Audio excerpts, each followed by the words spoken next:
हमारे चैनल को सब्सक्राइब करें और बेल आइकन दबाएं।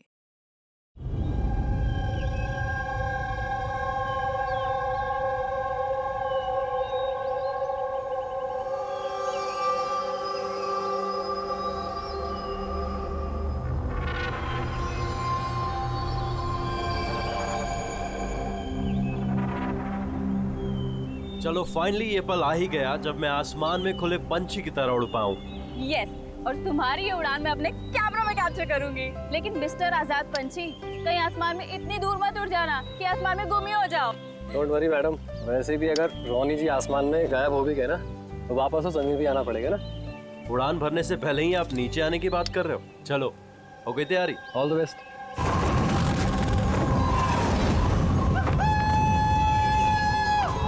Yes, this is so much fun! Oh my God! Woohoo! Yes, come on, keep going, keep going. Alia, I love you! Ronnie, I love you too. वाह, लगता है काफी experience है इन उड़ान का। Of course, अमेरिका में उसने काफी एडवेंचर स्पोर्ट्स ट्राई किए हैं। पंजी jumping, paragliding and what not. बस इंडिया में कभी कुछ ट्राई नहीं किया था। और अब जब इंडिया में आए ही हैं हॉलिडे के लिए, तो क्यों ना कुछ ट्राई करें?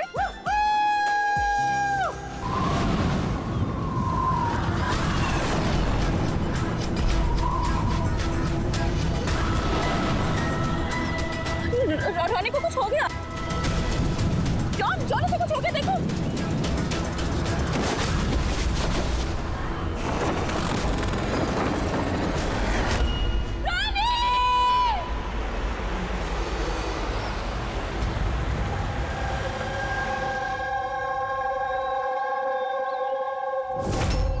मैं और रोनी तो यहाँ हॉलिडे मनाने आए थे। मुझे क्या पता था कि ये रोनी का आखिरी दिन साबित होगा। आलिया, हम जानते हैं ये घड़ी तुम्हारे लिए मुश्किल है, मगर प्लीज हिम्मत से काम लो। अब मैं न्यूयॉर्क जाके उसके डैड को क्या जवाब दूंगी कि मैं आई तो उसके साथ थी, लेकिन लौट अकेले रही हूँ। आपको किसी पे शक है? कौन मार सकता है रोनी को? सर, रोनी को कोई क्यों मारेगा? हम तो यहाँ किसी को जानते तक नहीं। कहीं ऐसा तो नहीं कि इसका कोई दुश्मन अमेरिका से इसका पीछा करते हुए यहाँ तक आ गया? नहीं सर, रोनी का कोई दुश्मन नहीं था। He was such a lively person, सब उसको पसंद करते थे। तो तुम्हारा कहना है कि यहाँ पे इंडिया में कोई रिश्तेदार, कोई दोस्त, कोई परिवार वगैरह नहीं है यहाँ पे? ये देश हमारे लिए अजनबी है सर। सब कुछ ना इन पैराग्लाइडिंग वालों ने किया है। Please sir, arrest them. आप हमें दोष मत दीजिए, रोजी रोटी है हमारी, हम क्यों मार रहे हैं इनसे टूरिस्ट को? तो किसने मारा रोनी को फिर? सर, ये मुझे भी समझ में नहीं आ रहा है। 3000 फीट की ऊंचाई से गोली कैसे चली? किसने चलाई? तो रोनी 3000 फीट की ऊंचाई पे उड़ रहा था। हाँ सर, और मैंने खुद गियर चेक किया था, कोई भी खतरनाक चीज नहीं थी उसके अंदर। और उसके आसपास किसी को उड़ते हुए देखा आसपास? नहीं सर, कोई भी नहीं था। आसमान एकदम साफ था, रेडियस भी क्लियर था और वो अपनी उड़ान एंजॉय भी कर रहे थे। पर सडन पता नहीं क्या हुआ, एकदम से धड़ाम से नीचे आकर गिर गए। ये जो घाव है ना, तो ऐसा लगता है कि काफी दूर से गोली चली है, शायद किसी राइफल से। हाँ, राइफल ही होगी, क्योंकि जिस हाइट में ये उड़ान भर रहा था वहां से तो कोई शार्प शूटर ही गोली चला सकता है, किसी राइफल से। जॉन, यहाँ आसपास किसी को गन या राइफल के साथ देखा है क्या तुमने? यहाँ पर गन लाना अलाउ नहीं है। आप असली गन की बात कर रहे हैं, वो दिवाली वाली पटाखे की बंदूक भी नहीं ला सकता कोई। आप लोगों ने देखा यहाँ पर किसी को? नहीं मैम, नहीं तो नहीं देखा। नहीं मैम। अच्छा आलिया, जब आप यहाँ पर आई रोनी के साथ, आपको किसी पे शक हुआ? कोई आप लोगों को फॉलो कर रहा हो, कोई आदमी जो गड़बड़ लगे? नहीं सर, ऐसा तो कोई नहीं था। तो क्या गोली आसमान से चली है क्या? सर, मैंने बताया ना, रोनी जी के आसपास में कोई उड़ नहीं रहा था, तो फिर आसमान से गोली चलाएगा कौन? हाँ सर, आसमान में कोई भी नहीं था। आप चाहें तो एक फुटेज चेक कर सकते हैं, इसमें कोई भी नहीं है साथ में।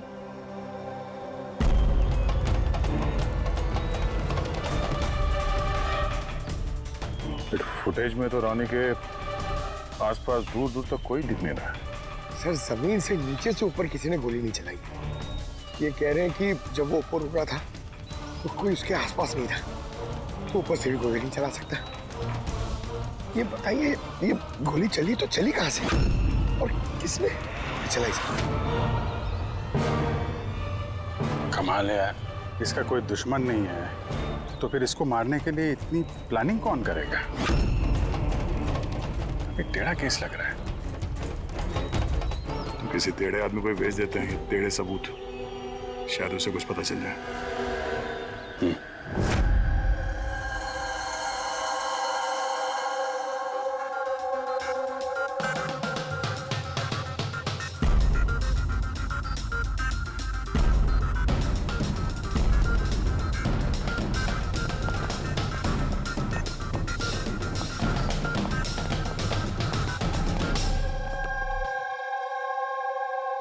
अरे वाह, आज आप दोनों जिस कदर काम में डूबे हुए हो, ऐसा लगता है कि बहुत सारे सुराग देके भेजने वाले हो हमें यहाँ से। बहुत सारे सुना। हाँ, और अगर एक भी नहीं मिला तो? सीधे सीधे बता ना, कोई सबूत मिला ही नहीं है, कोई सुराग ही नहीं मिला तुझे। सर उस गोली के बारे में कुछ पता नहीं चला? इतना पता चला है कि भाई ऊपर से किसी यूएफओ ने गोली चलाई हो। यार सालों के क्या बच्चों जैसे यूएफओ की बातें करते हो। और ये क्या है, ये बता, हमें समझाने के लिए किया है क्या? हाँ बता। ये देखो बॉस, रॉनी ग्राउंड से 3000 फीट की ऊंचाई पर उड़ान भर रहा था और गोली लगी है उसे इससे भी ऊपर से, लगभग 1000 फीट की ऊंचाई से। और ये गोली 60 डिग्री के एंगल से लगी है उसे। मुझे तो सोच सोच के चक्कर आ रहे हैं। आसमान में ऊपर से कौन गोली चला सकता है रोनी पे, और वो भी कैसे? अभी ठहर जा, और चक्कर आएगा। बॉस, ये गोली लगभग 3 किलोमीटर की दूरी से चली है ना, बड़ी अजीब बात है। गोली 3 किलोमीटर की दूरी से चलती है, 60 डिग्री में आती है, रॉनी के गले में घुस जाती है टेढ़ी। मतलब राइफल भी इस्तेमाल की है, बड़ी पावरफुल। बिल्कुल बॉस, राइफल भी पावरफुल है और गोली चलाने वाला भी पक्का निशानेबाज। इतनी ऊंचाई पर हवा बहुत तेजी से बहती है और टेम्परेचर भी ऊपर नीचे होता रहता है, फिर भी उसका निशाना चूका नहीं, एकदम अचूक पॉइंट पे लगा। तो गोली चलाने वाला भी मंजा हुआ खिलाड़ी है सर, एक शार्प शूटर। बिल्कुल, और ऐसे शार्प शूटर आसानी से तो मिलते नहीं जो ऐसा कारनामा कर जाए। लेकिन सर हमने सारे वीडियोस देख डाले। जब रॉनी आसमान में था तो उसके आसपास ना तो कोई चॉपर था ना पैराशूट, आसमान एकदम साफ था सर। वही तो समझ में नहीं आ रहा है कि ये किलर, ये गोली चलाने वाला था कहां पर, जबकि सारा आसमान साफ था, या बादलों में छुप कर बैठा था। और सर वो गोली से क्या पता चला है? कुछ नहीं मिला पूर्वी। मैंने बैलिस्टिक डिपार्टमेंट का पूरा डेटाबेस चेक किया, ऐसी गोली का तो कोई रिकॉर्ड ही नहीं है। सर, ये गोली जरूर कस्टम मेड बनवाई गई है। हाँ, अपने हिसाब से बना ली गोली। एक ऐसी गोली जो 3 किलोमीटर से चलती है और बिल्कुल निशाने पे लगती है। और सर, अगर ये गोली इतनी जबरदस्त है तो इसकी राइफल भी काफी स्पेशल होगी। हाँ, एक काम करते हैं, ये गोली फायर आर्म्स विंग और बैलिस्टिक डिपार्टमेंट में भेजते हैं, देखते हैं क्या रिपोर्ट आती है। अब ये जो भी कोई है, इतने ऊपर चला गया खून करने के लिए, अब जल्द से जल्द इसे जमीन पर लाते हैं।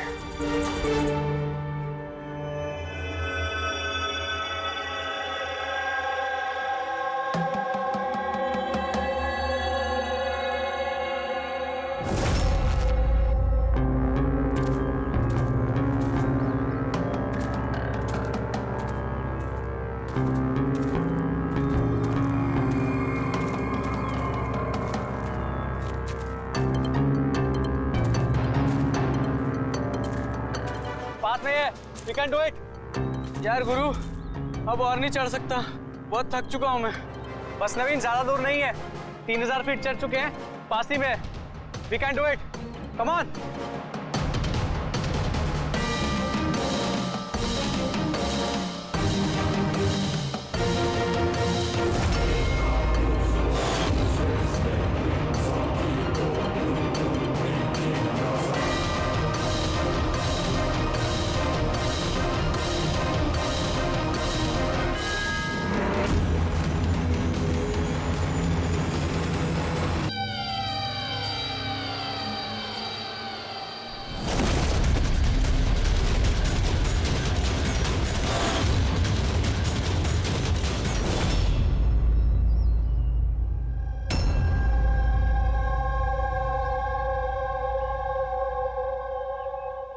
ऐसे लग रहा है जैसे रॉनी के मर्डर की फोटोकॉपी देख रहे हैं।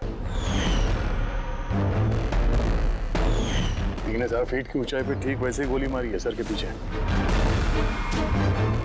इसको भी ऊपर से गोली। क्या आप लोग जब ट्रैकिंग कर रहे थे तो ये हितेन के पीछे भी कोई था क्या? नहीं सर, हितेन ही सबसे पीछे था सर। सर ये देखिए फुटेज। सर ये वही जगह जहाँ पे ये सब कुछ हुआ। कमाल है।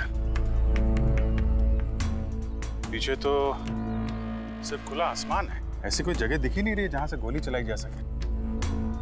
फिर इसे गोली कहां से लगी? दोनों केसेस में पता नहीं चल रहा है कि गोली चली कहां से है। सर एकदम सही कह रहे। आसमान से कोई कौवा या कबूतर थोड़ी गोली चलाएगा। ये गोली चली तो चली कहां से? और ये दोनों गोलियां 24 घंटे के अंदर अंदर चली। मुझे लगता है इन दोनों केसेस का आपस में कोई ना कोई कनेक्शन तो है। तो ये हितेन काम क्या करता था? सर वो कॉलेज स्टूडेंट था सर, मुंबई ग्रेजुएशन करने आया था सर। ट्रैकिंग का बहुत शौक था उसको। जी समझ में नहीं आ रहा, कोई एक कॉलेज स्टूडेंट को मारने के लिए इतनी प्लानिंग क्यों करेगा? वही तो, पहले रॉनी और अब ये हितेन। इससे पहले कि आसमान से चलने वाली गोली का कोई तीसरा शिकार हो जाए, इस खूनी तक पहुंचना होगा जल्दी से जल्दी। पिछले 24 घंटों में 2 खून हुए हैं, दोनों जवान बच्चे हैं और दोनों को मारने का तरीका भी क्या हाई प्रोफाइल। सर दोनों की मौत हुई है एडवेंचर स्पोर्ट्स करते हुए। जमीन से हजारों फीट ऊपर मारा है सर।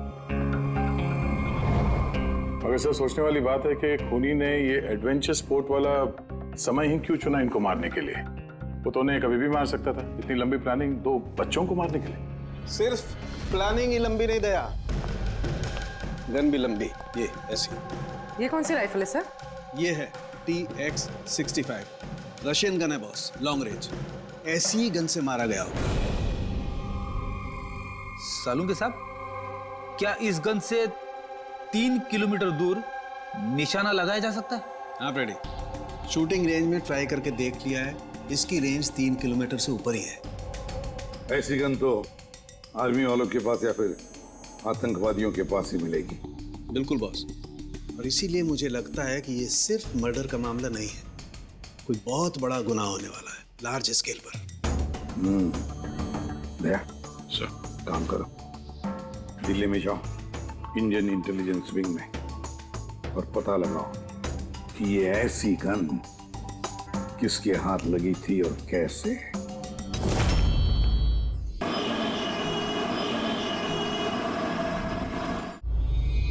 ये सारे खून इसी राइफल से हुए हैं। और आप लोग तो जानते हैं, ऐसी हाई प्रोफाइल राइफल सबके हाथ में तो लग नहीं सकती। आप बिल्कुल सही कह रहे हैं सर। और गौर करने की बात तो ये है सर कि ये राइफल कोई खरीदना भी चाहे तो खरीद नहीं सकता। ये 1 या 2 पीस नहीं बिकती, पूरा का पूरा अलॉटमेंट होता है। तो पिछले कुछ सालों में जो आतंकवादी हमले हुए हैं उसमें ये इस तरह के राइफल इस्तेमाल हुए थे? जी हाँ। तो आपको किसी आतंकवादी गिरोह पे शक है? जी हाँ, अगर हमारा अंदाजा सही है तो हम जानते हैं कि इसके पीछे किसका हाथ है। कौन? इलवारे जिले में कुछ समय पहले हमारी आर्मी ने बहुत सारे हथियार जब्त किए थे। उन हथियारों में ये वाली राइफल भी। हाँ प्रताप सर, सारे आतंकवादी मारे गए, उनमें से एक आतंकवादी बचकर निकल गया और हमने उनके सारे हथियार जब्त कर लिए। Well done Pratap sir. और जो आतंकवादी भागकर गया है उसके बारे में सारे पोस्ट को अलर्ट कर दो। तो ये काम उस आतंकवादी का हो सकता है जो बचकर निकल गया था वहां से? जी हाँ, और हमारी इंफॉर्मेशन के मुताबिक ये आतंकवादी गिरोह जल्दी ही कुछ बड़ा करने वाला है। शायद ये उसी की शुरुआत हो। ये दोनों जुर्म कोई मामूली खून नहीं है, ये जरूर कोई बड़ी साजिश है, बड़ी साजिश, आतंकवादी हमले की साजिश। हाँ सर, और इस हमले को रोकने के लिए पहले इन आसमान से चलने वाली गोलियों का राज का पता लगाना पड़ेगा सर। और इस राज का पता करने के लिए हमें सबसे पहले ये पता करना पड़ेगा सर कि आतंकवादी रॉनी और हितेन जैसे आम आदमी की हत्या क्यों की। वैसे क्या कॉमन है इन दोनों खून में? सर दोनों मर्डर हवा में हुए, दोनों बार गोलियां ऊपर से चली, हाई प्रोफाइल राइफल से। किसी प्रोफेशनल शार्प शूटर का काम है सर ये। और सर इन दोनों केसेस में कोई वैंटेज पॉइंट नहीं है, कोई ऐसी जगह नहीं है जहां पे बैठ के खूनी इन दोनों पे गोली चला सकता है। वैंटेज पॉइंट, वैंटेज पॉइंट, कहीं यही तो वजह नहीं हो सकती है? तो आप कहना चाह रहे हैं सर कि खूनी के पास कोई जगह नहीं थी बैठ के गोली चलाने की, और उसे ये पक्का करना था कि उसका टारगेट छूटे ना, उससे कोई चूक ना हो, इसलिए वो इन दोनों पे प्रैक्टिस कर रहा था। Exactly Abhijit, exactly. वो निशानेबाजी की प्रैक्टिस कर रहा था। मतलब सर उसका असली टारगेट कोई और है? सर अगर कोई वैंटेज पॉइंट था ही नहीं तो फिर वो हवा में गोलियां कहां से चला रहा था? पंकज, तुम्हारे सवाल का जवाब तुम्हारे सवाल में ही है। ये बताओ कि मेरा मतलब है, इंसान हवा में कैसे उड़ता है बिना पंखों के? सर एरोप्लेन से या फिर हेलीकॉप्टर से। बस तुम्हारा जवाब मिल गया।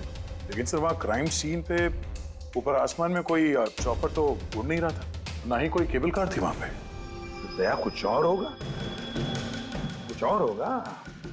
अभिजीत, मैप निकालो।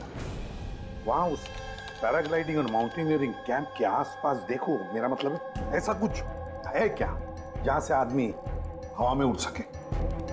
जंगल है, और हाँ, ये 2 हॉट एयर बैलून रेंजेस भी हैं। सर देखो तो, जहां पर खून है उसके आसपास कितने रेडियस में है ये? सर ये दोनों 60 किलोमीटर के रेडियस में। तो एक बात तो पक्की हो गई, खूनी वहां पर उस हॉट एयर बलून में बैठा था और वहीं से उसने गोली चलाई 3 किलोमीटर की दूरी पे। सर अगर किसी को हॉट एयर बैलून की सवारी करनी है तो पहले से बुकिंग करनी पड़ती है, कोई ऐसी नहीं जा सकता। कोई बात नहीं, तो वहां उस हॉट एयर बलून रेंज के ऑफिस में जाकर पता लगा कि ऐसा कौन सा टूरिस्ट था जिसने उन 2 दिनों में दोनों हॉट एयर बलून में सवारी की थी। ये टोटल 12 लोगों की लिस्ट है जो उस दिन हॉट एयर बैलून में बैठे थे। कुछ लोग अलग बैठे थे और कुछ लोग ग्रुप बना के बैठे थे। तुम्हें कुछ याद है कि इनमें से कितने लोगों के पास कोई सामान या कोई बैग्स थे? या फिर कोई बदमाश जैसा दिख रहा हो? नहीं, बदमाश तो कोई नहीं लग रहा था, लेकिन एक बूढ़ी आंटी थी जिन्होंने बैकपैक रखे हुए थे और वो चश्मा और टोपी भी लगाई हुई थी। हाँ, हम भी हैरान थे कि इस उम्र में ऐसी ट्रैवलिंग का जज्बा। और जब फोटोज खींची जा रही थी तो वो शर्मा रही थी और अपना मुंह छुपा रही थी। ये बूढ़ी आंटी शार्प शूटर, सुनने में थोड़ा अजीब नहीं लग रहा है? हाँ सर, मैं ही पायलट हूँ इधर। 25 फरवरी को कुल मिलाकर सर मैंने 6 लोगों को एयर बैलून की सवारी करवाई थी और 2 लोगों को दिनेश ने सर। अच्छा, तो उनमें से कोई गड़बड़ टाइप का आदमी लगा या जिसके पास कोई सामान वगैरह हो? सर ऐसा तो कोई नहीं था। हाँ, एक बुजुर्ग आदमी था, पता नहीं बात बात पर क्यों चिल्ला रहा था। शायद उसका मूड खराब था या खड़ूस था शायद। उसके हाथ में कुछ सामान था क्या? सामान तो नहीं था। हाँ, बैसाखी लेकर चल रहे थे। बैसाखी लेकर चल रहे थे? तुम लोग की हिम्मत कैसे हुई मेरी तस्वीर लेने की बिना मुझसे पूछे? जरा भी तमीज है कि नहीं है? उड़ाओ उसे, उड़ाओ। अच्छा, फोटो खींचने पे नाराज हो गए? कितनी अजीब बात है ना सर। लोग हॉट एयर बैलून पे रोज रोज तो बैठते नहीं हैं, तो वो खुद ही फोटो खिंचवाना चाहते हैं ताकि वो इस मेमोरी को हमेशा अपने पास रख सकें। और कोई खास बात याद है उनके बारे में? सब पता नहीं बतानी चाहिए या नहीं। नहीं नहीं, बोलो, जो भी याद है खुल के बताओ। उन्हें चलता देख के लग नहीं रहा था कि उन्हें बैसाखी की जरूरत होगी, पर फिर भी उन्होंने बैसाखी पकड़ रखी थी। अच्छा,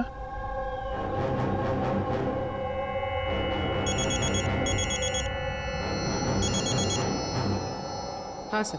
हाँ पूर्वी, कुछ मालूम पड़ा? सर यहाँ पर एक बूढ़ी औरत आई थी और उसके हाथ में एक बैकपैक भी था। और हाँ, फोटो खिंचवाने से भी ऐतराज कर रही थी। अच्छा, यहाँ भी एक बूढ़ा आदमी आया था हॉट एयर बलून में बैसाखी लेके, और उसे भी फोटो खिंचवाने से परहेज था। सर कहीं ये बूढ़ा आदमी और ये बूढ़ी औरत एक ही इंसान तो नहीं है? एग्जैक्टली, वही शार्प शूटर। उसके बैग में और इसके बैसाखी में वो राइफल था जिससे ये खून हुए।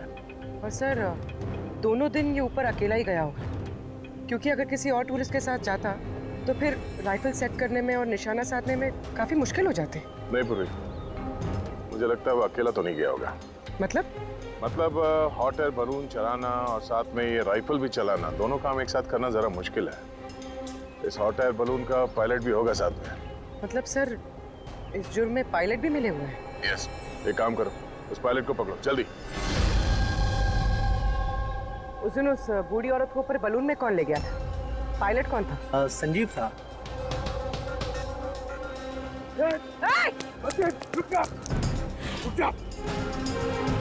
ना तुम मुझे मार पाओगे और ना ही उसे।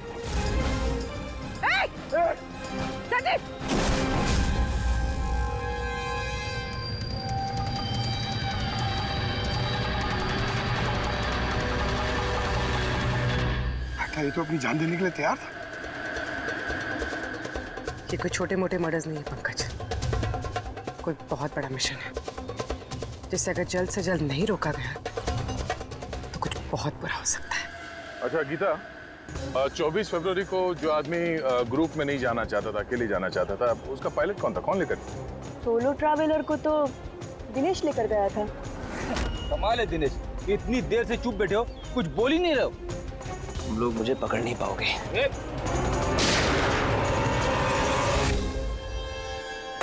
अभी यमराज तुझे अपॉइंटमेंट देने के मूड में नहीं है। जब तक हमारे सवालों का जवाब नहीं मिल जाता तुझे जिंदा रहना पड़ेगा।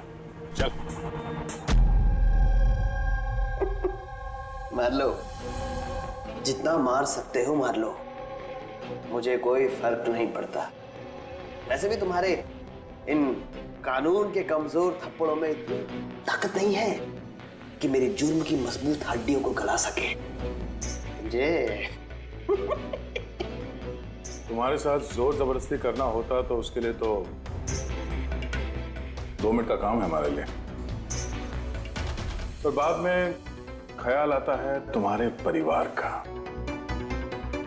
तुम्हारी बहन। अगले महीने उसकी शादी है ना? कैसा लगेगा उसे कि उसकी शादी हो रही है और शादी के वक्त उसका भाई इस दुनिया में नहीं है? हाँ?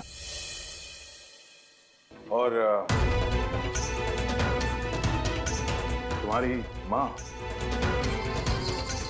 हर महीने खर्चे के लिए पैसे भेजती हो ना, तुम्हारे जाने के बाद कौन ख्याल रखेगा उसका?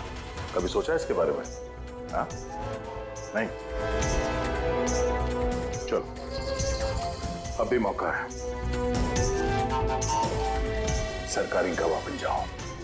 वादा करते हैं तुम्हारे जेल जाने के बाद तुम्हारी माँ का ख्याल हम रखेंगे। सच? मतलब पूरा ख्याल रखोगे? पूरा ख्याल? हाँ, तुम्हारी माँ का पूरा ख्याल रखेंगे। तुम बस ये बताओ कि किसके लिए काम करते हो? तुम्हारा बॉस कौन है? बता दो, पक्का बता दो? हाँ बताओ। मैं जिसके लिए काम करता हूं ना, मेरा बॉस है सर, उसका नाम है एसीपी प्रद्युम्न।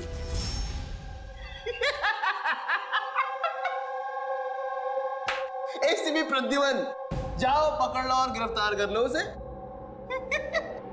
कहा था ना, मैं कुछ नहीं बताने वाला, जो कर सकते हो कर लो। सीआईडी वाले, सीआईडी। ओ बॉस, बॉस।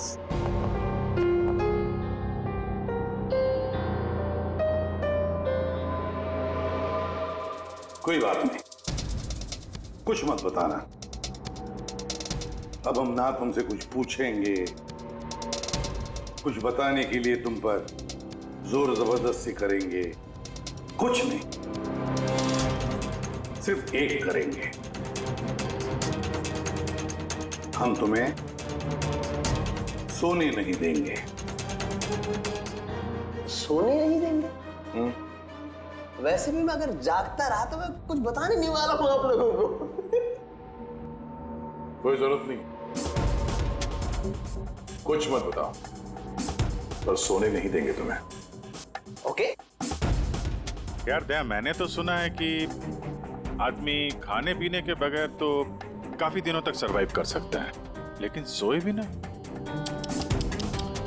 कितना तड़पेगा ये बेचारा, बड़ी बुरी मौत मरेगा। मुझसे तो देखा नहीं जाएगा।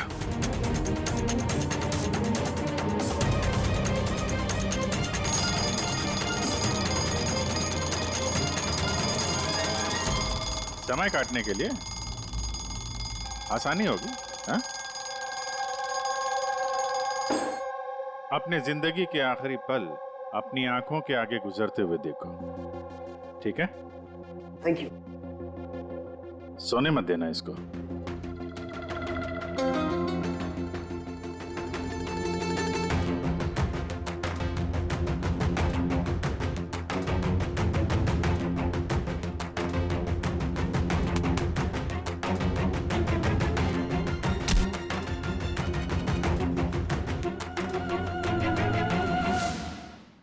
Ready sir.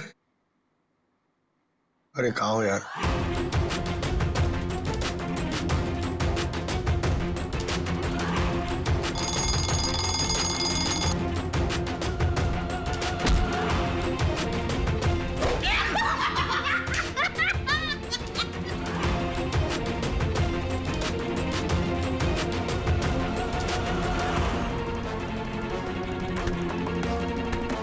जब तक मुंह नहीं खोलेगा सोने का नहीं, समझे? 5 मिनट में नहीं। नहीं 1 मिनट। 1 मिनट तो सोने दो। 1 सेकंड। सोऊंगा नहीं, नहीं सोऊंगा बिल्कुल नहीं, बिल्कुल नहीं सोऊंगा।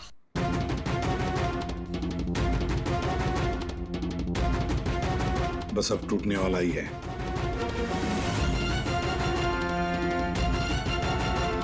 सब बकना शुरू कर देगा अभी। बल्लू, बल्लू नहीं सोएगा तू।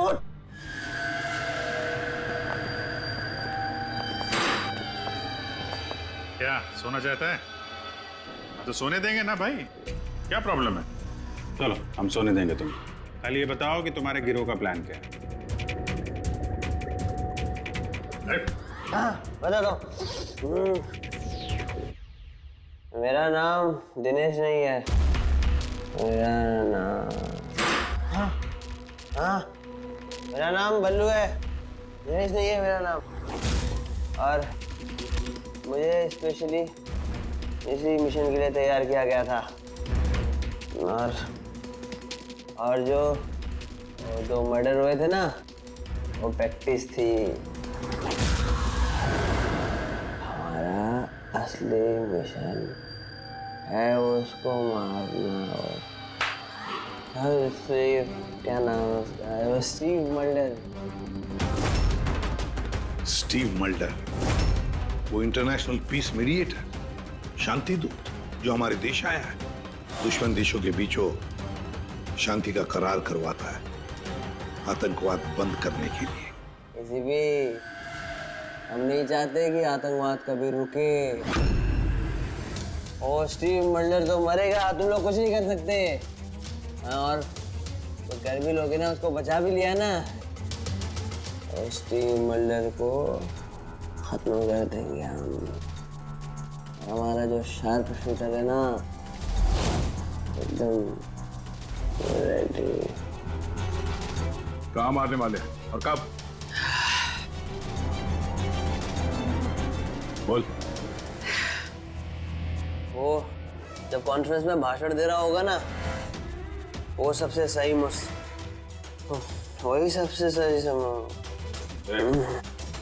वही सबसे सही समय होगा, क्योंकि उस समय उसके आसपास सिक्योरिटी वाले नहीं होंगे। और जो कॉन्फ्रेंस है ना, ये बिल्डिंग की छत पे है, तो हॉट एयर बैलून पे हमारा शार्प शूटर जाएगा, तो वही गोली मारेगा।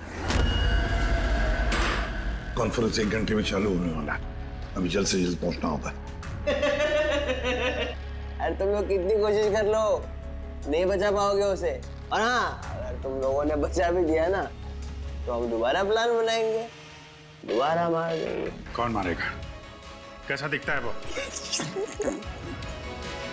अरे मैंने उसकी शक्ल नहीं देखी अभी तक। जब भी आता है भेष बदल के आता है। तुम लोग क्या उसमें पकड़ोगे? हॉस्पिटल ले जाओ जल्दी। सर, क्या हम हॉट एयर बलून रुकवा नहीं सकते जब तक कि ये कॉन्फ्रेंस पूरी न हो जाए? नहीं फ्रेडी, ये हॉट एयर बलून हम नहीं रुकवाएंगे। अगर आज रोक दिए तो कल दूसरा प्लान करेंगे। आज का प्लान हमें पता है, हम आज ही भिड़ेंगे इनसे।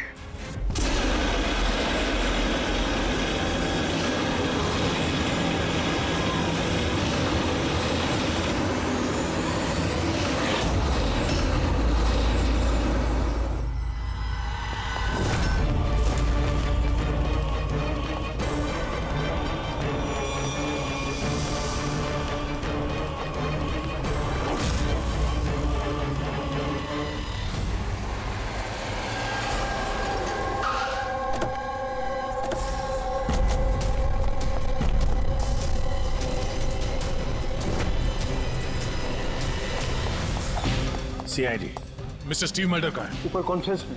हमें ले चलो उनके पास, जल्दी हरिया।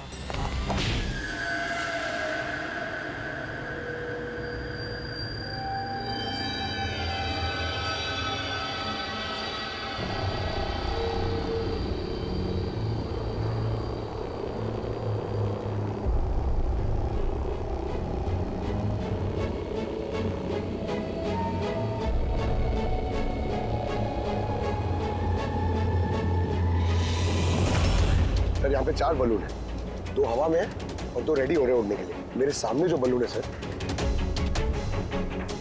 उसमें एक कपल है और वो लड़के के पास एक बैकपैक है। नजर रखो उन पे, कौन कौन आ रहा है, कौन कौन जा रहा है, सब पे ध्यान रखना। ओके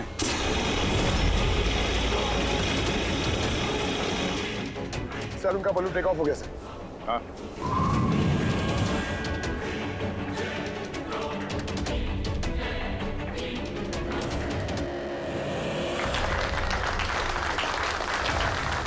इस दुनिया में टेररिज्म क्यों है, ये क्वेश्चन बहुत जरूरी है। और ये टेररिज्म तभी स्टॉप हो सकते हैं जब सभी देश भाई भाई की तरह साथ रहें। टेररिज्म को जड़ से उखाड़ फेंकना होगा हम सबको।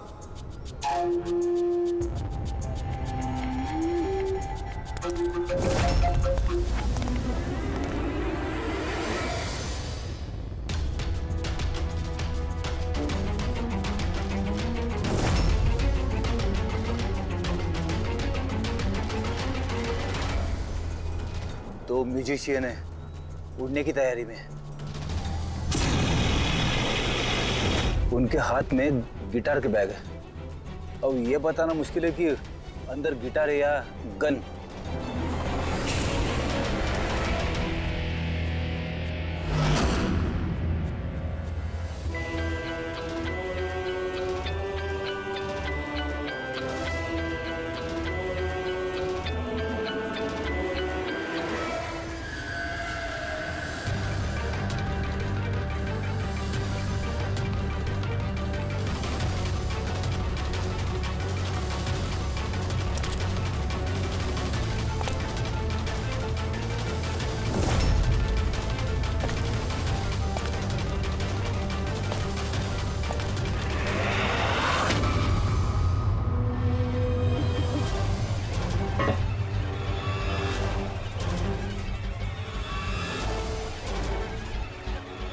सर और एक आदमी आया है, उसके पास एक बैकपैक और एक क्रच है। वेट करते हैं।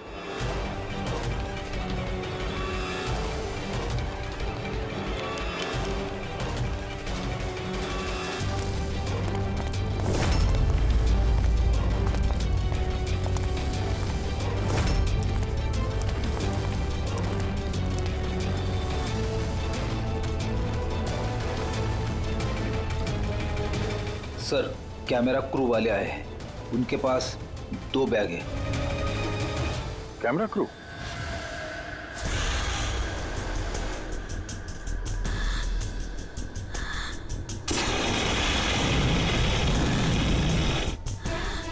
उन्हें नजरों से ओझल होने मत देना, नजर रखो उन पे।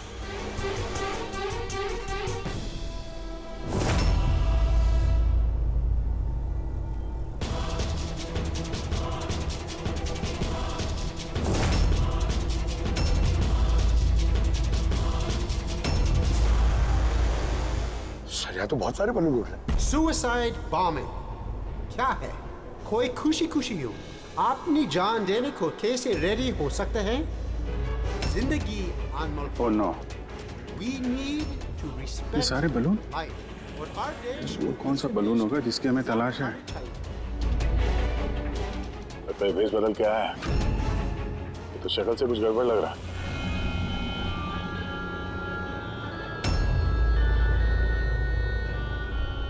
क्या? वो गिटार वाले पे नजर रखो। अपनी गलतियों से सीखना चाहिए हमें, ताकि World War I और World War II जैसे ये तो गिटार है। चल क्या रहा है ये? ऊपर जाके ये लोग म्यूजिक बजाने वाले हैं क्या? बाकी तो सारे बलून्स निकल गए, एक रह गया। मतलब सर इस बलून में हमारा sharp shooter. Wait and watch. ये अपनी जगह से हिल रहा है। Camera crew. सर ये कहाँ गायब हो गए?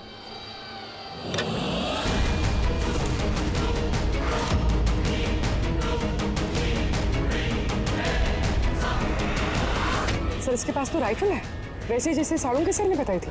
Abhijit,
mister Steve, your life is in danger.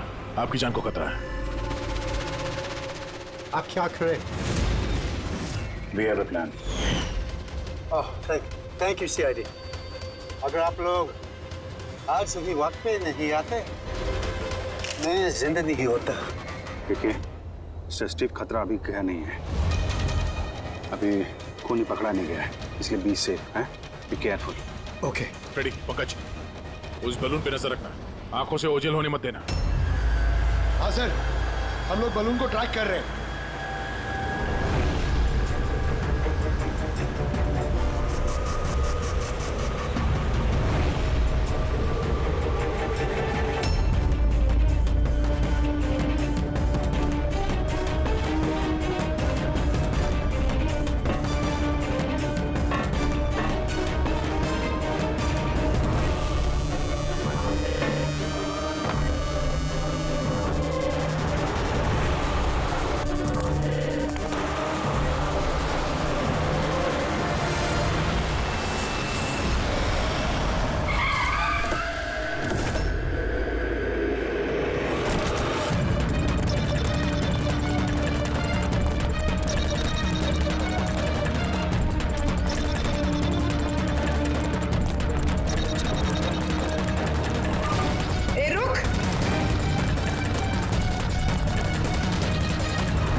यहाँ पर भी। Good job, congrats. पकड़ गया killer mister Abhijit? Yes, Mr. Steve, we got him. Yes. Well done. Well done. CID बरसों से इस देश की सेवा कर रहे हैं और आज एक बार फिर आपने एक खतरनाक टेररिस्ट को पकड़ लिए हैं। अभी वो पकड़ा क्या है? बहुत जल्द हम उसके पूरे ग्रुप को पकड़ लेंगे। Mister Steve, we are very proud of you. आप जैसे लोगों की दुनिया को जरूरत है, जो आप जैसे साहसी हैं और नेक हो।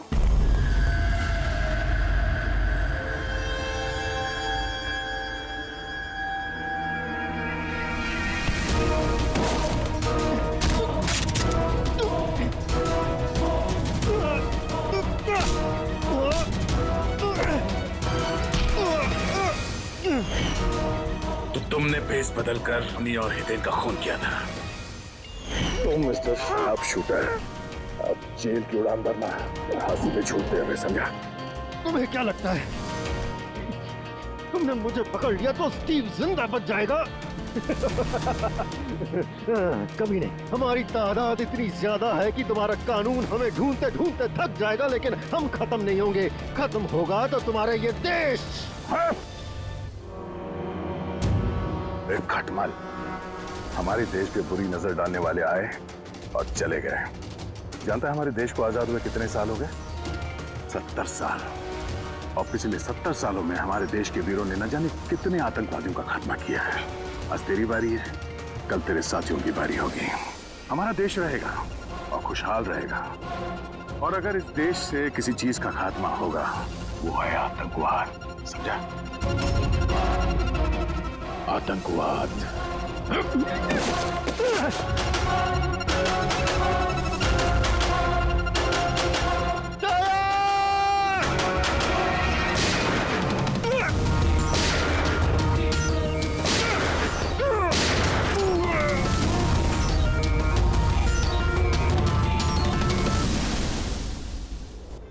आतंकवादी, पीठ पे ही गोली मारोगे? हम लोग यहाँ खाते गोली, यहाँ।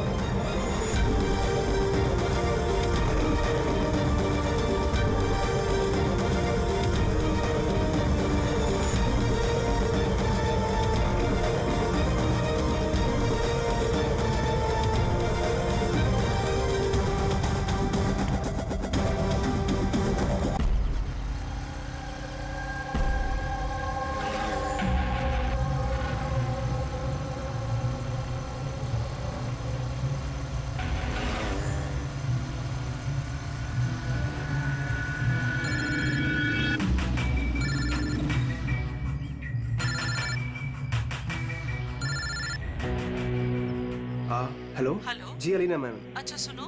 जी। तुम कहाँ हो? जी हाँ, मैं लोकेशन पे हूँ। अच्छा, अंदर आ जाओ, पीछे की तरफ। मैं वहीं पर हूँ। जी ओके जी, मैं पहुँच गया। ठीक है।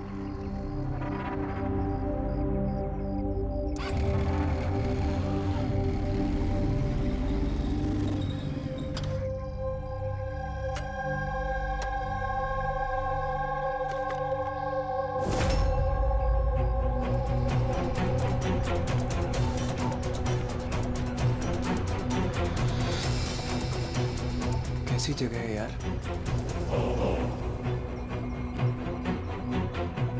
अलीना मैम, अलीना मैम, कोई है?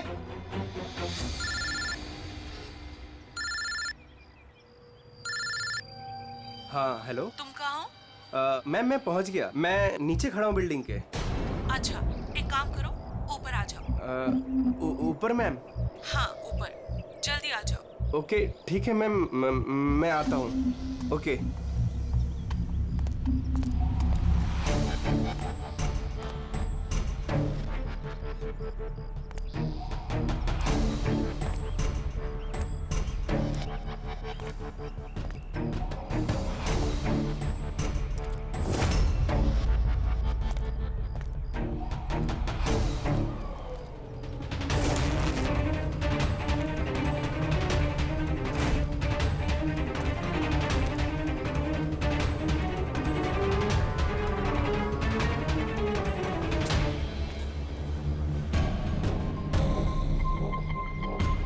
मैम मैं आ गया।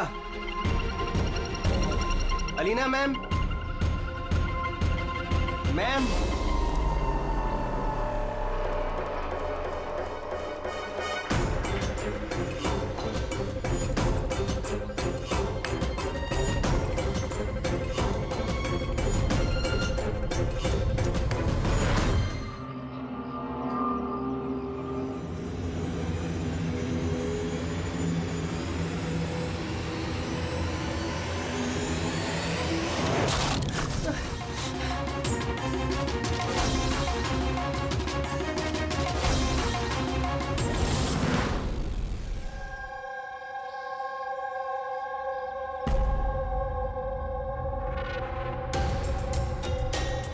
Are you sure ये वही केस है?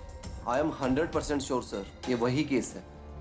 जहां तक हमें इंफॉर्मेशन मिली है उससे तो यही लगता है कि ये मर्डर चोरी के लिए हुआ है। ये लड़का डिलीवरी का सामान लेके जा रहा होगा और किसी ने रोक के लूटने की कोशिश की होगी और इसी चक्कर में मार दिया होगा। विनय, तुम्हें ऐसे क्यों लगता है कि इसके पीछे कुछ और भी है? क्योंकि सर ये जो हुआ उससे पहले ही मैंने इससे फोन पे बात की थी सर, और मैंने भी सुना था सर। मैंने तो अपने बॉयफ्रेंड के लिए पहले ही ऑर्डर कर दिया है। और वो तुम्हारी वेबसाइट का क्या हुआ? 3 आवर्स ऑनलाइन। यार मैंने ऑर्डर किया है, ना जाने डिलीवरी वाला कहाँ रह गया। तो देखो, कॉल करो।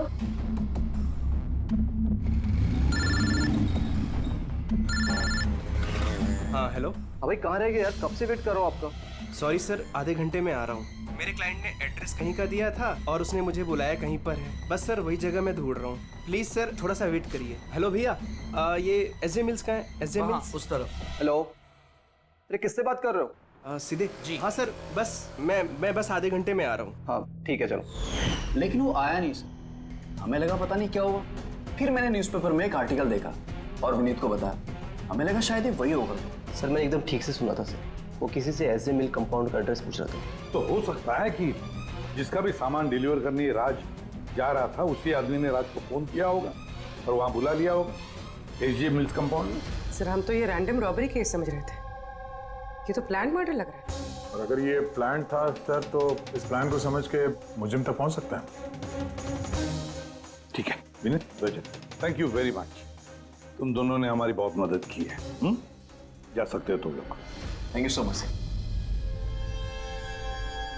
इस एसजे मिल कंपाउंड के बारे में अच्छी तरह से छानबीन करो, पूछताछ करो, देखो जरूर कुछ ना कुछ तो मिलेगा ही मिलेगा। और उस आदमी का भी पता लगाओ जिसने राज को फोन करके वहां बुला लिया एसजे मिल कंपाउंड में।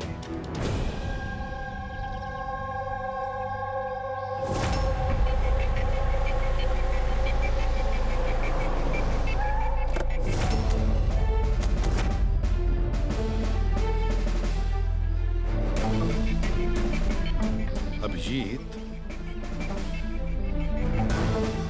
लगता है जिस तरह से ये गिरा है कहीं ऊपर से तो नहीं गिरा है। जरा वो फोटोग्राफ दिखाना। यस सर, ये सर।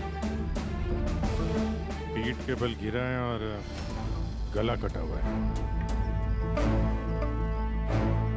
राणे कुछ पता चला इसके बारे में? कौन था ये? हाँ सर, पता किया है। इसका नाम राज था। कॉरेस्पॉन्डेंस से बीए की पढ़ाई कर रहा था और इसकी फैमिली में कोई है नहीं। अपना खर्च निकालने के लिए ये ई शॉप ऑनलाइन शॉपिंग में ये काम कर रहा था। बेचारा। एक बात बताओ, कितने का इसका सामान चोरी हुआ? तकरीबन सर 1.5 लाख रुपए का। लेकिन सर जो भी सामान चोरी हुआ है वो सारे इंश्योर्ड थे सर। इंश्योर्ड हैं? मतलब कंपनी वाले को और जिसने ऑर्डर किया था उन दोनों को कोई नुकसान नहीं होगा। लेकिन सर बेचारे की जान चली गई, वो भी सिर्फ 1.5 लाख के लिए। इसका मोबाइल और पर्स ये दोनों भी गायब हैं। रानी, जरा एक बात बताओ, ये बिल्डिंग ऐसी आधी अधूरी क्यों है? मेरा मतलब है इसका कंस्ट्रक्शन बंद क्यों है? कुछ जानते हो इसके बारे में? हाँ सर, मैंने पता किया था। एक्चुअली बिल्डर के पास में पैसे की कमी हो गई थी तो उसने काम को बीच में छोड़ दिया। मतलब सिक्योरिटी वाला, वॉचमैन, सीसीटीवी कैमरा कुछ भी नहीं, सुनसान खंडहर। खून करने के लिए इससे बेटर जगह तो हो ही नहीं सकती सर। काफी प्लानिंग करके मर्डर किया गया है। तभी तो कोई एविडेंस हाथ नहीं लगा। कुछ नहीं तो फिंगरप्रिंट्स के लिए तो ट्राई कर सकते हैं। कुछ नहीं मिला बॉस, कोई फिंगरप्रिंट्स नहीं, एकदम क्लीन। हाँ, और वो हथियार भी नहीं मिला जिससे इस बेचारे राज का गला काट दिया। सर, ये गले का निशान देख के लग रहा है कि शायद चाकू जैसा कुछ होगा, लेकिन सीधा नॉर्मल वाला चाकू नहीं, चाकू जिसमें थोड़ा सा कर्व हो। पर वो जो कुछ भी था वो बहुत बहुत शार्प था, इतना शार्प कि एक ही झटके में गला कट गया। एक ही झटके में गला कट गया और बस एक ही झटके में उसने इसकी हड्डी तोड़ दी। कहीं ऐसा तो नहीं कि उसे राज को जिंदा छोड़ना ही नहीं था, जान से मारना था। चोरी करने का उसका मकसद ही नहीं था। सर, राज जिस कंपनी में काम करता था उसके मालिक को ब्यूरो में बुलवाया है। सर, इस राज को मैं पर्सनली नहीं जानता था, लेकिन एम्प्लॉय रिकॉर्ड देखकर ये जरूर कह सकता हूँ कि वो एक एफिशिएंट डिलीवरी बॉय था। सारे बॉसेस, सारे कस्टमर, ऑलमोस्ट सभी का उसके बारे में परफेक्ट फीडबैक है। इतने सिंसियर डिलीवरी बॉय को कोई क्यों मारना चाहेगा? हाँ सर, मैं भी यही सोच रहा हूँ। I am shocked sir. अच्छा, राज उस दिन जहाँ जहाँ डिलीवरी करने गया था और जो जो सामान चोरी हुआ है, हमें उनकी लिस्ट चाहिए। राज को उसी दिन किसी कस्टमर का कॉल आया था जिसका डिलीवरी होने से पहले उसने लोकेशन चेंज करने को कहा था। तो जितने भी कस्टमर्स हैं उन सबके नाम चाहिए हमें। श्योर।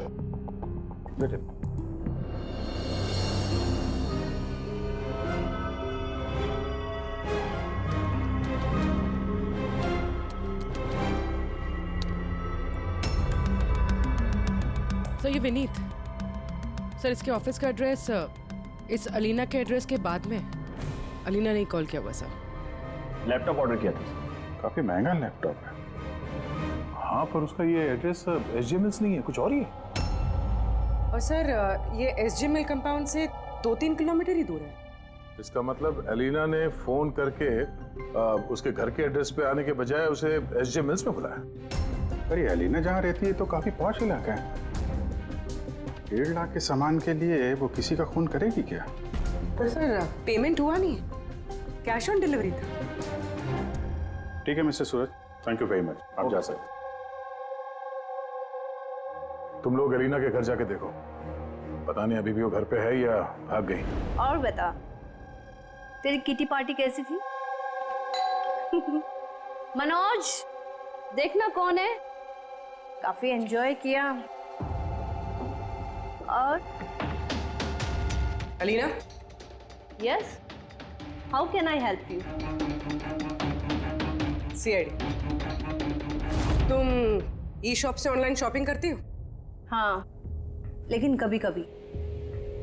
वेडनेसडे को आपका कोई पैकेज आने वाला था? वेडनेसडे? मैंने कुछ भी ऑर्डर नहीं किया। आई श्योर कि ई शॉप से आपने लैपटॉप नहीं मंगाया था? Laptop? No, not at all. अपना फोन दीजिए। But why? आप लोग मुझे बताएंगे आखिर बात क्या है? देखिए मैडम, हमें केस इन्वेस्टिगेट करने आए हैं, से आप हमारे साथ कोऑपरेट करिए। फोन लाइए अपना, लाइए लाइए।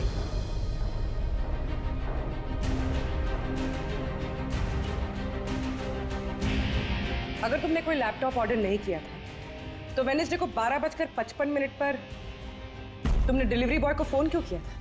What? मैंने किसी डिलीवरी बॉय को फोन नहीं किया।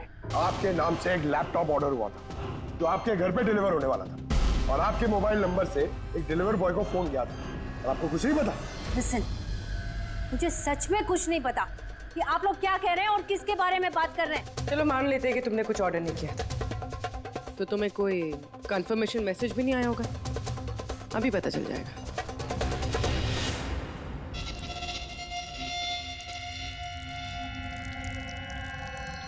अच्छा, तो एक बात बताइए, वेडनेसडे को दोपहर 1 बजे आप कहाँ थे? हाँ, मैं सैलून गई थी अपने हेयर ट्रीटमेंट के लिए। और तुम्हारा फोन कहाँ था? मेरे पास नहीं था। क्योंकि सारे कस्टमर्स के फोन चेंजिंग रूम के पास एक बॉल में रखे हैं। पूर्वी, मुझे लग रहा है झूठ बोल रही है। हो सकता है इसके फोन से किसी ने राज को फोन किया हो। ये सैलून बोल रही है ना, वहां जाके देखते हैं। आपके सैलून का नाम क्या है? दी यूनिसेक्स सैलून।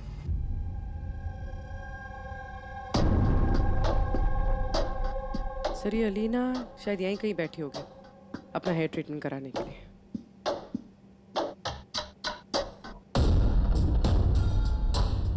वो भी ठीक सीसीटीवी कैमरा के सामने। Excuse me, can I help you? हम लोग सीआईडी से हैं। आप इस सैलून के मालिक हैं? जी हाँ। हमें आपसे कुछ पूछताछ करनी है। जरा ध्यान से सोच के बताइए, वेडनेसडे बुधवार दोपहर को अलीना नाम की एक क्लाइंट यहाँ शायद इस चेयर पे बैठी होगी। वेडनेसडे? हाँ। यस सर, वो यहाँ पे हेयर ट्रीटमेंट कराने आई थी, मैंने ही उन्हें अटेंड किया था। अच्छा, हमें उस दिन की सारी सीसीटीवी फुटेज चाहिए, वो कैमरा की। श्योर। विकास, सिक्योरिटी से वेडनेसडे की सीसीटीवी फुटेज जल्दी लेके आओ।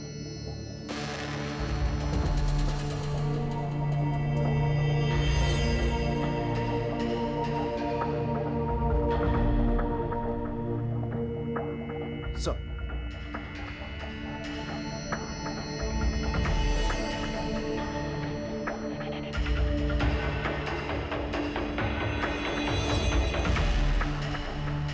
अलीना तो पूरे वक्त अपने चेयर पे बैठी थी और उसने उस वक्त फोन भी यूज नहीं किया। ये आपके सैलून में अपने जो क्लाइंट्स आते हैं उनके मोबाइल फोन किसी बाउल में रखते हैं? यस सर, इस बाउल में सभी के फोन रखे जाते हैं जब तक उनकी ट्रीटमेंट चल रही होती है चेंजिंग रूम के पास। और इस फोन बाउल या चेंजिंग रूम के पास कौन कौन जा सकता है? क्लाइंट के अलावा मैं और हमारे स्टाफ की क्लीनिंग लेडी, वो बस। अच्छा, अपने क्लाइंट्स की इंफॉर्मेशन, मतलब उनका नाम, एड्रेस वगैरह, ये सब कहाँ लिखे रखते हैं आप? उस रजिस्टर में। वैसे भी वो रजिस्टर ओपन होता है, हर कोई देख सकता है उसे। हर कोई देख सकता है? अच्छा, आपके सैलून में कुल मिला के स्टाफ के लोग कितने हैं और उस दिन यहाँ पे क्लाइंट्स कितने थे? सर, स्टाफ में तो 8 से 10 लोग काम करते हैं, पर वेडनेसडे सर 4 से 5 लोग थे। सर फुटेज में क्लियरली दिख रहा है जिस वक्त राज को अलीना के फोन से फोन आया था उस वक्त चेंजिंग रूम के पास इन 3 कस्टमर्स के अलावा और कोई नहीं गया था। सर इनके अलावा कस्टमर्स में से भी कोई भी किसी का फोन यूज कर सकता है। ये उस वक्त ये बाकी के 3 क्लाइंट्स थे, इनका नाम जानते हैं? सर ये तो हमारे रेगुलर क्लाइंट्स हैं, जेनी, शिमोना और कुणाल। इनको कांटेक्ट करके इमीडिएटली यहाँ पे बुलाओ।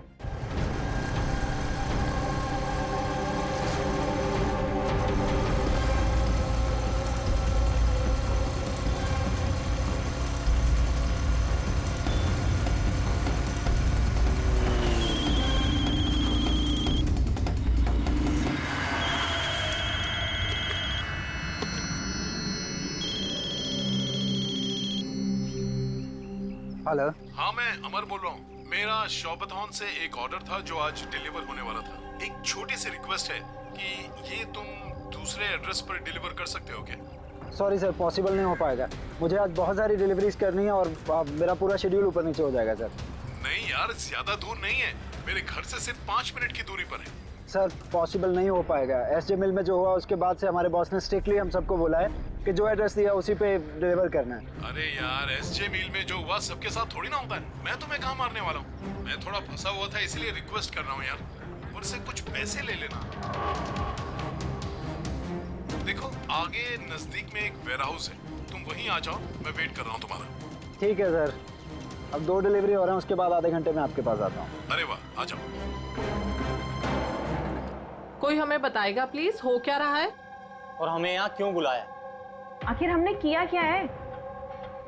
हमें आप लोगों से कुछ पूछताछ करनी है, एक मर्डर के बारे में। मर्डर? किसी के मर्डर से हमें क्या लेना देना? आखिर आप हमसे क्या पूछना चाहते हैं और आप हमें ऐसे क्यों घसीट रहे हैं इन सब चीजों में? वेडनेसडे बुधवार दोपहर को अलीना नाम की एक औरत यहाँ बैठी थी और उसके बाद दोपहर 1 बजे किसी ने उनके फोन से कॉल किया था और उसी ने बाद में मर्डर किया है। जरा ये देखो।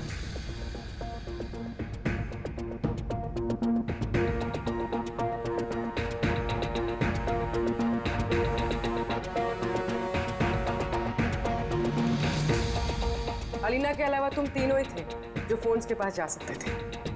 अब सीधे सीधे ये बताओ कि अलीना के फोन से वो कॉल किसने किया? क्या? कौन सा कॉल? कैसा कॉल? मैं किसी का फोन को हाथ क्यों लगाऊंगी? कोई भी क्यों हाथ लगाएगा? सर, ये लोग वैसे ही वेल टू डू और अच्छी फैमिली से बिलोंग करते हैं। जब भी आते हैं 1-1 घंटे में 10-10 हज़ार बिल बना के जाते हैं। Sir, I don't think so ये कुछ चंद पैसों के लिए किसी का मर्डर करेंगे। हो सकता है फोन पैसों के लिए ना किया गया हो। हाँ, राज के साथ किसी की कोई पर्सनल दुश्मनी हो और हमें डिस्ट्रैक्ट करने के लिए चोरी कर ली। सर, मैं ऑनलाइन शॉपिंग करता हूँ और आई गेस ये लोग भी ऑनलाइन शॉपिंग करते होंगे, लेकिन हम किसी और के अकाउंट से ऑर्डर क्यों करेंगे सर? ठीक है, फिलहाल आप लोग जा सकते हैं, लेकिन हाँ, हमारे परमिशन के बिना आप लोग शहर छोड़ के बाहर नहीं जा सकते हैं।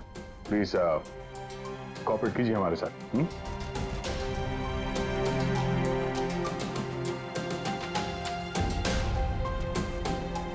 सर, ये इन तीनों को देख के लगता नहीं है कि इन्होंने खून किया। जो भी हो, इन तीनों पे नजर तो रखनी होगी।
अमर सर, मैं शौपतन से आया हूँ, डिलीवरी बॉय। सर,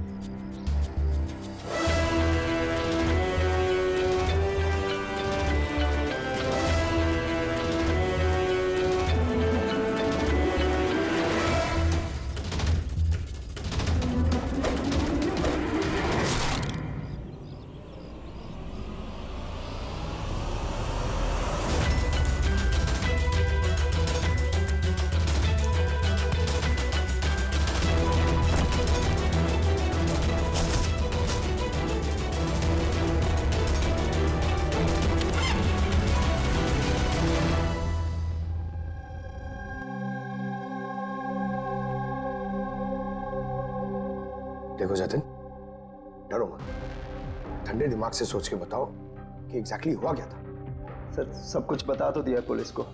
एक बार फिर बता दो, हम सुनना चाहते हैं। शायद तुम्हें कुछ और याद आ जाए। मैं डिलीवरी के लिए जा रहा था जब वो मुझे कॉल आया। उसने कहा कि डिलीवरी घर पे नहीं, उसके थोड़ा आगे एक वेयर हाउस है, वहाँ पे करनी है। मैंने मना किया लेकिन मान नहीं रहे थे। कहा आखिर बड़ी अजीब सी जगह थी, मुझे लगा कुछ गड़बड़ है वहाँ। सर, मेरी हिम्मत नहीं हुई अंदर जाने की। मैं वहीं गेट से वापस आने वाला था, तभी किसी ने जोर से मेरी तरफ चाकू फेंका और मैं वहां से भागा। तुमने देखा उस आदमी को? नहीं सर, मैं अपनी जान बचा के वहां से भागा, वही बहुत था मेरे लिए। मैं पीछे मुड़ के नहीं देखा मैंने। आवाज तो सुनी होगी फोन पे, अगर फिर से सुनोगे तो पहचान लोगे? हाँ सर, पहचान लूंगा। इस अमर को बुलाओ। मैंने किसी को फ़ोन नहीं किया और मैंने कुछ ऑर्डर भी नहीं किया, तो डिलीवरी वाले को मैं फ़ोन क्यों करूँगा? उस वक्त तुम कहाँ थे? उस वक्त मैं जिम में था और वर्कआउट करते समय मैं फ़ोन यूज़ नहीं करता, और हमारे फ़ोन्स बाहर ड्रॉर्स में होते हैं।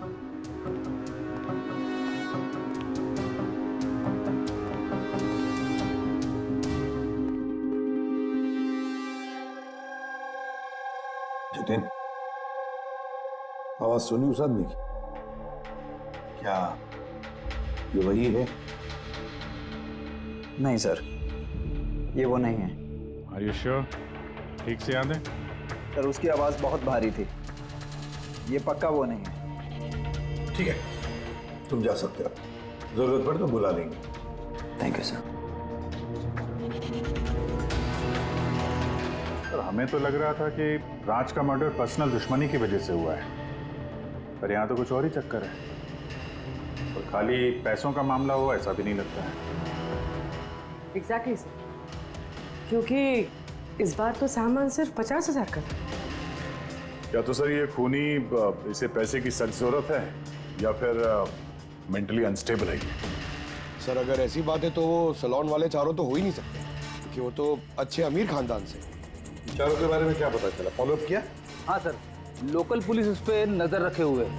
जब जतिन के साथ ये सब हुआ तब शिमुना और अलीना कहीं और थे, और कुणाल और जेनी, इनका आता पता नहीं था, सुबह से गायब थे। एक काम करो, इस जिम्नेजियम में जाके पता लगाओ कि कौन है जो अमर के फोन से जतिन को फोन कर सकता है। और पूर्वी इस चाकू का पूरा इंफॉर्मेशन निकालो।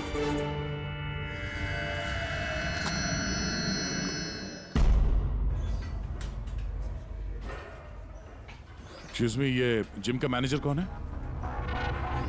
Thank you.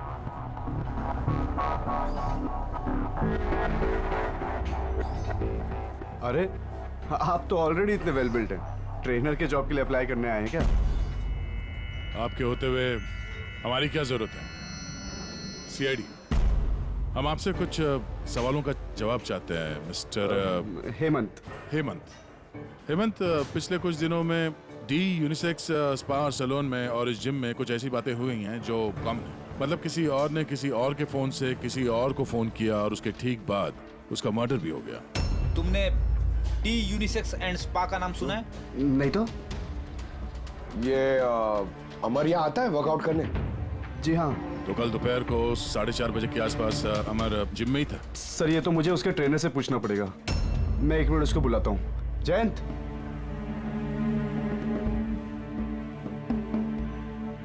जयंत, ये अमर कल दोपहर 4:30 बजे के आसपास जिम में था? अमर, हाँ वो यहीं थे सर, मैं ही उनको ट्रेन कर रहा था। और उस वक्त उसका फोन उसके पास था? फोन नहीं सर, हेमंत सर का स्ट्रिक्ट रूल है, जिम में नो मोबाइल फोन्स। तो फिर तुम लोग फोन कहाँ पे रखते हो? बाहर ड्रावर में सर, सबके वहीं होते हैं। जरा दिखाइए हेमंत, कहाँ पे है ये?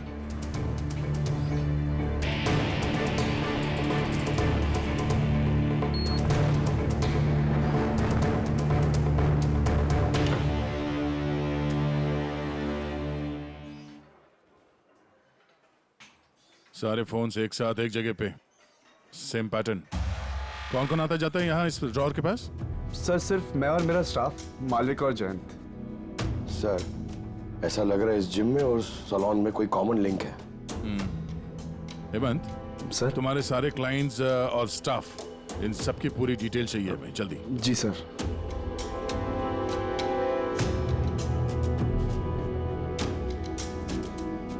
इनमें से किसी की आवाज मैच हुई? नहीं सर। जेनी, कुणाल, हेमंत, जयंत, मालविका, खूनी इनमें से कोई भी हो सकता है, कोई भी। वो जो जिम में भी था और सैलून में भी। लेकिन एक बात तो पक्की है सर, ये जेनी और कुणाल नहीं हो सकते। मैंने इनके क्रेडिट कार्ड बिल्स और फोन रिकॉर्ड्स चेक किए, इनका जिम से कोई कांटेक्ट नहीं है। और ना जिम के ट्रेनर्स का सैलून से। कोई तो होगा ना इनमें से जो इतने कम पैसों के लिए खून कर सकते हैं। वो ये माल फटाफट बेचने की कोशिश भी करेगा ताकि उसके पास कोई सबूत ना बचे। योगेश, तुम्हें क्या लगता है? सर ये लैपटॉप, ब्रेसलेट, स्टेशनरी का सामान, ये तो रोजमर्रा की चीजें हैं, इनको ढूंढना बहुत मुश्किल है। और ये laughing Buddha? Laughing Buddha, antique piece, इसको ढूंढने की कोशिश कर सकता हूँ। कोशिश नहीं, पता लगाओ, समझे? बहुत पुराना पीस है ये लाफिंग बुद्धा। कोई ना कोई तो जगह होगी ना जहाँ पे ऐसे स्पेशल एंटीक पीसेस खरीदे बेचे जाते हैं। एक जगह मुझे मालूम है, मुझे बस थोड़ा टाइम दे दो, मैं पता करके बताता हूँ। सर हाँ ठीक है योगेश, काम पे लग जाओ। हाँ पंकज, क्या मिला तेरे सोशल मीडिया में? सर ये लोग बहुत बेवकूफ होते हैं, पर्सनल लाइफ में अपनी इंफॉर्मेशन छुपाते हैं मगर सोशल मीडिया पे फटाफट सब डाल देते हैं। ये देखिए हेमंत का पूरा professional biodata. Freelance master at the unisex salon. Sir वहां तो ऐसे नाटक करा था जैसे इसे कुछ समझ में ही नहीं आ रहा है। उठाओ इस हेमंत को।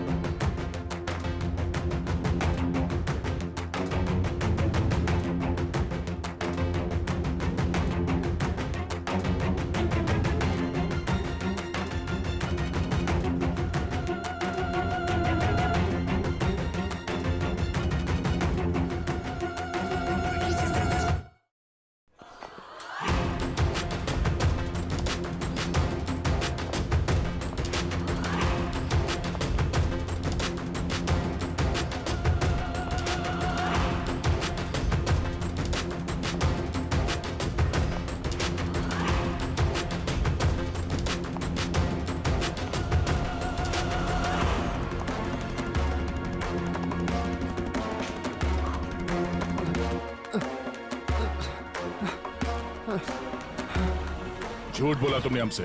तुम वहां डी यूनिसेक्स सैलून में काम करते थे और तुमने ही कॉल किया था वहां अलीना के फोन से और यहाँ अमर के फोन से। सर मैंने किसी के फोन को हाथ भी नहीं लगाया सर।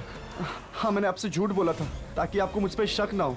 सर मैं डर गया था सर। तुम अब भी झूठ बोल रहे हो, अब भी झूठ बोल रहे हो तुम। राज पे फिजिकल असॉल्ट हुआ था, वो भी जबरदस्त फोर्स के साथ। तुम तो बहुत स्ट्रांग हो ना? हा? सर मैंने किसी को नहीं मारा है सर। सर वो डी सैलून में जॉब तो मैंने 6 महीने पहले ही छोड़ दिया था। उसके बाद मैं किसी से टच में भी नहीं हूँ सर। सर मैं सच बोल रहा हूँ। सर एक सेकेंड सर, अलीना ने वहां जाना शुरू किया था 2 महीने पहले। अगर ये कह रहा है कि डी सैलून में ये 6 महीने से नहीं है तो फिर अलीना का फोन इसके पास नहीं हो सकता।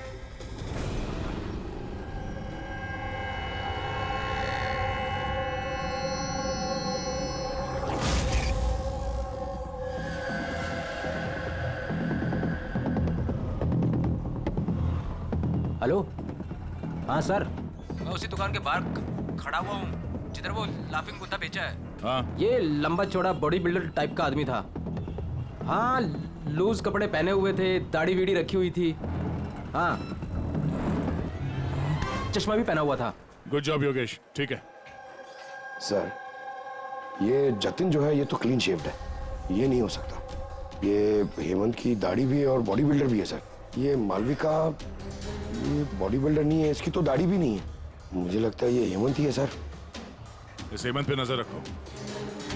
अब बस एक चीज बचती है जिससे हमें कुछ पता चल सकता है, वो चाकू।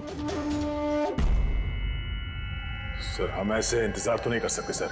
पता नहीं वो खूनी वहां क्या प्लान बना रहा होगा। वो योगेश ने जो हमारे लिए हुलिया बना था सर, वो भी हमारे काम नहीं आया। अब इस खूनी तक पहुंचने के लिए हमें भी उसी की तरह सोचना पड़ेगा। सर एक काम करते हैं, जिम और सैलून में जितने भी कस्टमर्स हैं उन सब की लिस्ट बनवा लेते हैं। क्यों सर?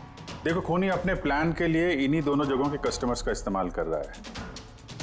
अगर उसकी तरीके से सोचें तो फिर से इन्हीं कस्टमर्स में से किसी के नाम पे कुछ ऑर्डर करेगा। और अगर हम इन नामों की लिस्ट ऑनलाइन शॉपिंग के जितने भी वेबसाइट्स हैं ना उन सबको दे दें तो जैसे ही किसी के नाम पे ऑर्डर आएगा हमें पता चल जाएगा। लेकिन सर अगर खूनी ने फिर से चोरी करने का प्लान बनाया ही नहीं तो? बनाएगा, वो जरूर दोबारा ये प्लान बनाएगा। 50,000 लाख जैसे मामूली रकमों के लिए ये चोरी करके खून भी करता है। उसे लत लगी है अब इन सब चीजों की। वो दोबारा गलती करेगा ही करेगा और इस बार हम उसके लिए तैयार रहेंगे।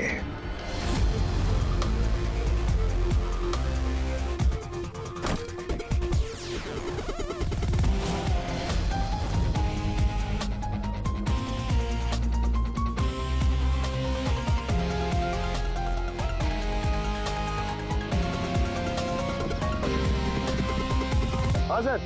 देखो पंकज, ये अरुण जो है वो सलून का क्लाइंट है और ऑर्डर इसी अरुण ने दी है।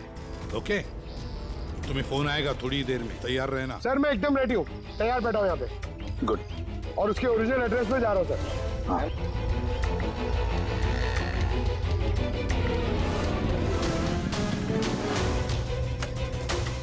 हेलो सर, मैं उसके घर के बाहर पहुँच गया हूँ, क्या करूँ? क्या करो, क्या घुस जाओ उसके घर में, करो डिलीवरी। Okay sir. एक मिनट होल्ड करना। मिस्टर अरुण, ये पैकेज है। क्या इसमें? ये तो आपको पता होगा सर, आपने मंगाया ना? नहीं, मैंने कुछ नहीं मंगाया। आपने नहीं मंगाया? नहीं। ये श्योर? या मैं श्योर। ठीक है सर, सॉरी, मैं रिटर्न लेके जाता हूँ। या प्लीज। पंकज, इस अरुण ने ऑर्डर नहीं दी थी ना? कोई बात नहीं, तुम आ जाओ। या हम लोग कुछ गलती कर रहे हैं। बताया तो सही पूर्वी, कोई उंगलियों के निशान नहीं मिले इस पे। तुमने डबल चेक किया? अरे मैंने ट्रिपल चेक किया, इस नाइफ पे एक भी निशान नहीं मिला है। लेकिन एक बात पक्की है पूर्वी, एक बात पक्की है कि राज का खून इसी चाकू से हुआ है, क्योंकि इस चाकू पर हमें राज के खून के ट्रेसेस मिले। राइट? राइट। और दूसरी एक बात, ये नाइफ थोड़ा स्पेशल है, थोड़ा अलग। इस पे जो डिजाइन बनी हुई है ना, इसे ध्यान से देखो। इसमें ये कुछ सिंबल जैसा है सर, इसका कुछ मतलब है या फिर ऐसे ही? आई होप पूर्वी इसका कुछ मतलब हो, ताकि हमें भी समझ में आए आखिर ये है क्या। सर ऐसे सिंबल्स की भाषा किसे समझ में आती है? वेल, मैं एक ऐसे आदमी को जानता हूं जो शायद इसका मतलब समझता हो।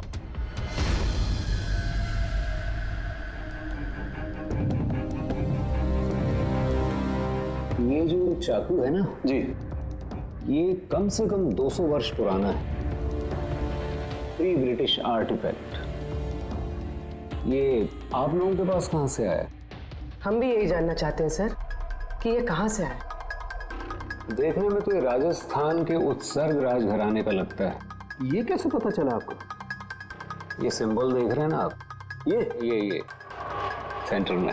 हाँ, और ये कारीगरी देख रहे हैं, ये देखिए बारीक नक्काशी, ये उसी वक्त का है। That is 100% I am sure. Sir अब मैं आपका कंप्यूटर यूज कर सकती हूँ? अरे पूछने की क्या बात है, नहीं।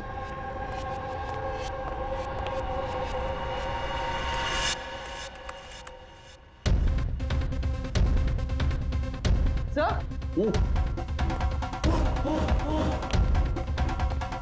ये वाला तो यही है। ये तो 10 लाख का है। 10 लाख का चाकू कौन खरीदता है? ये चाकू नहीं है, it's a piece of history. और देखिए इसका एक स्पेशल कवर भी होगा।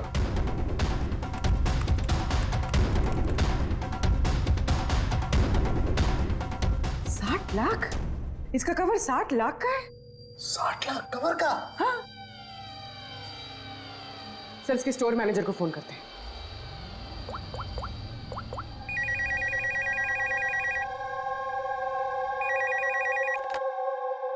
हेलो।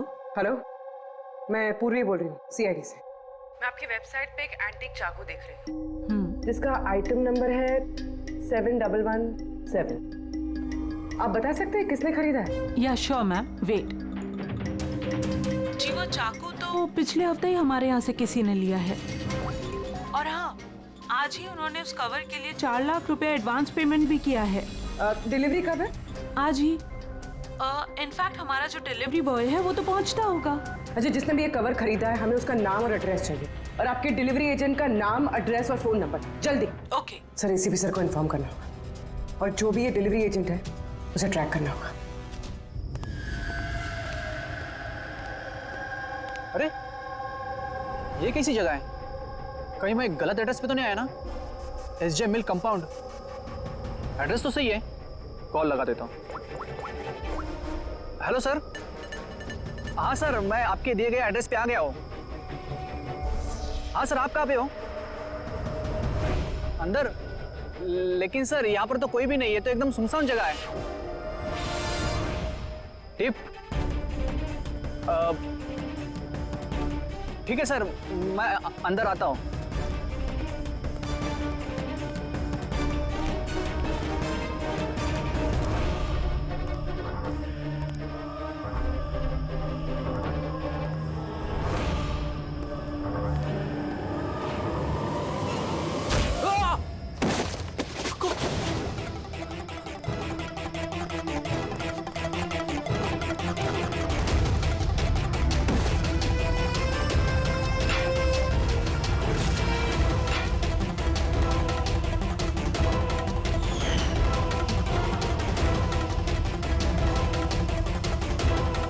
मारो।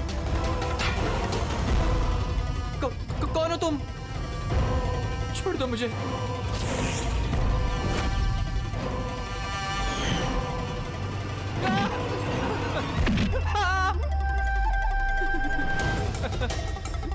तुम क्या कर रहे हो?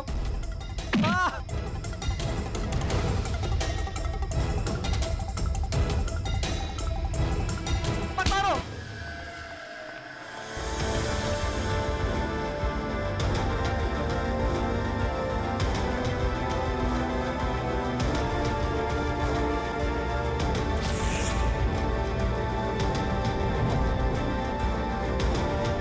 तो ये सारा खेल इस चाकू के कवर के लिए था।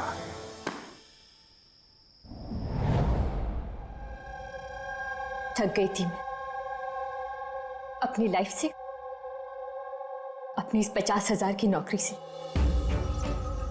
जब मैं उन रईस लोगों को देखकर खून खौलता था मेरा, रोज कोई ना कोई नई चीज खरीदते रहते थे जिनकी उन्हें जरूरत भी नहीं थी। महंगी सी महंगी चीज खरीदकर उसे यूज तक नहीं करते थे, और मुझे 100 रुपए की चीज लेने से पहले भी 10 बार सोचना पड़ता था। मैंने बहुत कोशिश की, लेकिन मुझसे कंट्रोल ही नहीं हुआ। क्या करती? लाइफस्टाइल ही ऐसा था मेरा। डिवोर्स हो गया, घर हाथ से छूट रहा था, कुंडी पैसों के लिए पीछे पड़े थे। ऐसे में सिर्फ शॉपिंग ही ऐसी चीज थी जिससे मुझे आराम मिलता था, लेकिन पैसे ही नहीं थे मेरे पास। और इसलिए तुमने उन लोगों को लूटना शुरू कर दिया जो ऑनलाइन शॉपिंग करते थे, है ना? और तो और इसमें तुमने कुणाल को, अपने बॉयफ्रेंड को भी शामिल कर दिया। कुणाल अब तक अपने खर्चों के लिए अपने पेरेंट्स पे डिपेंडेंट था, इसलिए मैं उससे नहीं मांग सकती थी। तो मैंने उससे भी अपना पार्टनर बना लिया ताकि वो मुझे छोड़कर ना जा सके। लेकिन वो चाकू ने तुम्हें फंसा दिया। वो चाकू तुमने खरीद तो लिया, उसका कवर नहीं खरीद पाई जो 60 लाख का था। वही पैसे इकट्ठा करने के लिए तुमने एक एक करके डिलीवरी बॉय को मारना शुरू कर दिया।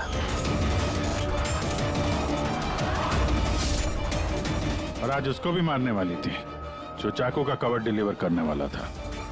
हमने सोचा कि चाकू और उसके कवर को बेचकर जो पैसे मिलेंगे उससे हम एक नई दुनिया बसाएंगे। बेच के? हाँ?